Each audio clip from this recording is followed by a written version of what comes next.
अस्सलाम वालेकुम नाज़रीन, मैं हूं बरीरा बट और आप देख रहे हैं BNTV। आपको खबर दें ज़िला ठट्टा से।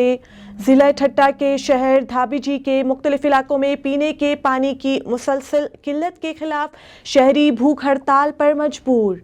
शहरी इत्तेहाद की जानिब से भूख हड़ताल कैंप कायम कर दिया गया। एहतजाज में शामिल शहरियों का कहना है कि Garibabad market, model town, Sheikh Abdul Majeed colony, Bilal Nagar, Yaqubabad और दीगर इलाकों में पानी की किल्लत शिद्दत इख्तियार कर गई है, जिसके खिलाफ शहरी इत्तेहाद की जानिब से कौमी शाहराह पर भूख हड़ताल कैंप कायम किया गया है।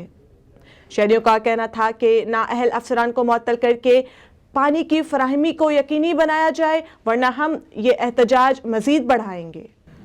अब तक के लिए इतना ही। मजीद खबरों से जुड़े रहने के लिए देखते रहिए BNTV।